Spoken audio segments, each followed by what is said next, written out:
بسم اللہ الرحمن الرحیم۔ بچوں کی جنسی تربیت کیسے کریں؟ ہم سب اس الجھن کا شکار ہیں کہ بچوں اور نوجوانوں کو جنسی تعلیم دینی چاہیے یا نہیں۔ اس موضوع پر اب الیکٹرانک اور سوشل میڈیا پر بحث و مباحثے ہو رہے ہیں، مگر ابھی تک کسی حتمی نتیجے پر نہیں پہنچ سکے۔ یہ بات طے ہے کہ الیکٹرانک اور پرنٹ میڈیا اور سیکولر اور لبرل طبقہ ہمارے بچوں کی اس معاملے میں جس قسم کی تربیت کرنا چاہتا ہے یا کر رہا ہے وہ ہر باحیا مسلمان کے لیے ناقابل قبول ہے۔ مگر یہ بھی ضروری ہے کہ نوعمر یا بلوغت کے قریب پہنچنے والے بچوں اور بچیوں کو اپنے وجود میں ہونے والی تبدیلیوں اور دیگر مسائل سے آگاہ کیا جائے، ورنہ حقیقت یہ ہے کہ اگر گھر سے بچوں کو اس چیز کی مناسب تعلیم نہ ملے تو وہ باہر سے لیں گے، جو کہ گمراہی اور فتنہ کا باعث بنے گا۔ چند فیصد لبرل مسلمانوں کو چھوڑ کر ہمارے گھروں کے بزرگوں کی اکثریت آج کی نوجوان نسل میں بڑھتی بے راہ روی سے پریشان ہے۔ وہ لوگ جو اپنے گھرانوں کے بچوں کے کردار کی بہترین تربیت کے خواہش مند ہیں، ان کی خدمت میں کچھ گزارشات ہیں جن سے انشاءاللہ تعالی ان کے بچوں میں پاکیزگی پیدا ہوگی۔ بچوں کو زیادہ وقت تنہا مت رہنے دیں۔ آج کل بچوں کو ہم الگ کمرہ، کمپیوٹر اور موبائل جیسی سہولیات دے کر ان سے غافل ہو جاتے ہیں۔ یہ قطعاً غلط ہے۔ بچوں پر غیر محسوس طور پر نظر رکھیں اور خاص طور پر انہیں اپنے کمرے کا دروازہ بند کر کے بیٹھنے مت دیں، کیونکہ تنہائی شیطانی خیالات کو جنم دیتی ہے، جس سے بچوں میں منفی خیالات جنم لیتے ہیں اور وہ غلط سرگرمیوں کا شکار ہونے لگتے ہیں۔ بچوں کے دوستوں اور بچیوں کی سہیلیوں پہ خاص نظر رکھیں تاکہ آپ کے علم میں ہو کہ آپ کا بچہ یا بچی کا میل جول کس قسم کے لوگوں سے ہے۔ بچوں بچیوں کے دوستوں اور سہیلیوں کو بھی ان کے ساتھ کمرہ بند کر کے مت بیٹھنے دیں۔ اگر آپ کا بچہ اپنے کمرے میں ہی بیٹھنے پر اصرار کرے تو کسی نہ کسی بہانے سے گاہے بگاہے چیک کرتے رہیں۔ بچوں کو فارغ مت رکھیں۔ فارغ ذہن شیطان کی دکان ہوتا ہے اور بچوں کا ذہن سلیٹ کی مانند صاف ہوتا ہے۔ بچپن ہی سے وہ عمر کے اس دور میں ہوتے ہیں جب ان کا ذہن اچھی یا بری ہر قسم کی چیز کا فوراً اثر قبول کرتا ہے۔ اس لیے ان کی دلچسپی دیکھتے ہوئے انہیں کسی صحت مند مشغلہ میں مصروف رکھیں۔ ٹی وی وقت گزاری کا بہترین مشغلہ نہیں بلکہ سفلی خیالات جنم دینے کی مشین ہے، اور ویڈیو گیمز بچوں کو بے حس اور متشدد بناتی ہیں۔ ایسے کھیل جس میں جسمانی مشقت زیادہ ہو وہ بچوں کے لیے بہترین ہوتے ہیں تاکہ بچہ کھیل کود میں خوب تھکے اور اچھی گہری نیند سوئے۔ بچوں کے دوستوں اور مصروفیات پہ نظر رکھیں۔ یاد رکھیں، والدین بننا فل ٹائم جاب ہے۔ اللہ نے آپ کو اولاد کی نعمت سے نواز کر ایک بھاری ذمہ داری بھی عائد کی ہے۔ بچوں کو رزق کی کمی کے خوف سے پیدائش سے پہلے ہی ختم کر دینا ہی قتل کے زمرے میں نہیں آتا، بلکہ اولاد کی ناقص تربیت کر کے ان کو جہنم کا ایندھن بننے کے لیے بے لگام چھوڑ دینا بھی ان کے قتل کے برابر ہے۔ اپنے بچوں کو نماز کی تاکید کریں اور ہر وقت پاکیزہ اور صاف ستھرا رہنے کی عادت ڈالیں، کیونکہ جسم اور لباس کی پاکیزگی ذہن اور روح پر بھی مثبت اثرات مرتب کرتی ہے۔ بچیوں کو سیدھا اور لڑکوں کو الٹا لیٹنے سے منع کریں۔ حضرت عمر رضی اللہ تعالیٰ عنہ اپنے گھر کی بچیوں اور بچوں پر اس بات میں سختی کرتے تھے۔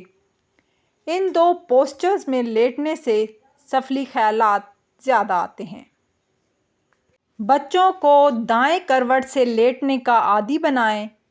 بلوغت کے نزدیک بچے جب واش روم میں معمول سے زیادہ دیر لگائیں تو کھٹک جائیں اور انہیں نرمی سے سمجھائیں۔ اگر ان سے ان معاملات میں بار بار شکایت ہو تو تنبیہ کریں۔ لڑکوں کو ان کے والد جبکہ لڑکیوں کو ان کی والدہ سمجھائیں۔ بچوں کو بچپن ہی سے اپنے مخصوص اعضاء کو مت چھیڑنے دیں۔ یہ عادت آگے چل کر بلوغت کے نزدیک یا بعد میں بچوں میں اخلاقی گراوٹ اور زنا کا باعث بن سکتی ہے۔ بچوں کو اجنبیوں سے گھلنے ملنے سے منع کریں، اور اگر وہ کسی رشتہ دار سے بدکتا ہے یا ضرورت سے زیادہ قریب ہے تو غیر محسوس طور پر پیار سے وجہ معلوم کریں۔ بچوں کو عادی کریں کہ کسی کے پاس تنہائی میں نہ جائیں، چاہے رشتہ دار ہو یا اجنبی، اور نہ ہی کسی کو اپنے اعضائے مخصوصہ کو چھونے دیں۔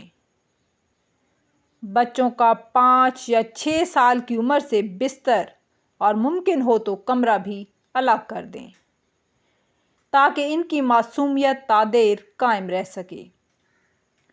بچوں کے کمرے اور چیزوں کو غیر محسوس طور پر چیک کرتے رہیں۔ آپ کے علم میں ہونا چاہیے کہ آپ کے بچوں کی الماری کس قسم کی چیزوں سے پر ہے۔ مسئلہ یہ ہے کہ آج کے دور میں پرائیویسی نام کا فریب میڈیا کی مدد سے ہم پر مسلط کر دیا گیا ہے۔ اس سے خود کو اور اپنے بچوں کو بچائیں، کیونکہ نوعمر بچوں کی نگرانی بھی والدین کی ذمہ داری ہے۔ یاد رکھیں، آپ بچوں کے ماں باپ ہیں، بچے آپ کے نہیں۔ آج کے دور میں میڈیا والدین کا مقام بچوں کی نظروں میں کم کرنے کی سرتوڑ کوشش کر رہا ہے۔ ہمیں اپنے بچوں کو اپنے مشفقانہ عمل سے اپنی خیرخواہی کا احساس دلانا چاہیے اور نوبلوغت کے عرصے میں ان میں رونما ہونے والی جسمانی تبدیلیوں کے متعلق رہنمائی کرتے رہنا چاہیے تاکہ وہ گھر کے باہر سے حاصل ہونے والی غلط قسم کی معلومات پہ عمل کر کے اپنی زندگی خراب نہ کر لیں۔ والدین بچوں کے سامنے ایک دوسرے سے جسمانی بے تکلفی سے پرہیز کریں، ورنہ بچے وقت سے پہلے ان باتوں کے متعلق باشعور ہو جائیں گے جن سے ایک مناسب عمر میں جا کر ہی آگاہی ہونی چاہیے۔ نیز والدین بچوں کو ان کی غلطیوں پہ سرزنش کرتے ہوئے بھی باحیا اور مہذب الفاظ کا استعمال کریں، ورنہ بچوں میں وقت سے پہلے بے باکی آ جاتی ہے جس کا خمیازہ والدین کو ہی بھگتنا پڑتا ہے۔ یاد رکھیں، آپ اپنے بچوں کو گائیڈ نہیں کریں گے تو وہ باہر سے سیکھیں گے جس میں زیادہ تر غلط اور من گھڑت ہوگا، جس سے ان کے اذہان آلودہ ہوں گے۔ 13-14 سال کے ہوں تو لڑکوں کو ان کی والد اور لڑکیوں کو ان کی والدہ سورۃ یوسف اور سورۃ نور کی تفسیر سمجھائیں یا کسی عالمہ سے پڑھوائیں کہ کس طرح حضرت یوسف علیہ السلام نے بے حد خوبصورت نوجوان ہوتے ہوئے ایک بے مثال حسن کی مالک عورت کی ترغیب پر بھٹکے نہیں، بدلے میں اللہ کے مقرب بندوں میں شمار ہوئے۔ اسی طرح بچے بچیاں انشاءاللہ اپنی پاک دامنی کو معمولی چیز نہیں سمجھیں گے اور اپنی عفت و پاک دامنی کی خوب حفاظت کریں گے۔ آخر میں گزارش یہ ہے کہ ان کے ذہنوں میں بٹھا دیں کہ اس دنیا میں حرام سے پرہیز کا روزہ رکھیں گے تو انشاءاللہ تعالی آخرت میں اللہ کے عرش کے سائے تلے حلال سے افطاری کریں گے۔ اللہ امت مسلمہ کے تمام بچوں کی عصمت کی حفاظت فرمائے اور ان کو شیطان اور ان کے چیلوں سے اپنی حفظ و امان میں رکھے، آمین۔ پیارے سننے والوں، اگر آپ کو یہ ویڈیو پسند آئی ہے تو اس کو لائک کریں، شیئر کریں اور چینل کو سبسکرائب ضرور کیجیے گا۔ دعاؤں میں یاد رکھیے گا۔ ملتے ہیں نیکسٹ ویڈیو میں، تب تک اللہ حافظ۔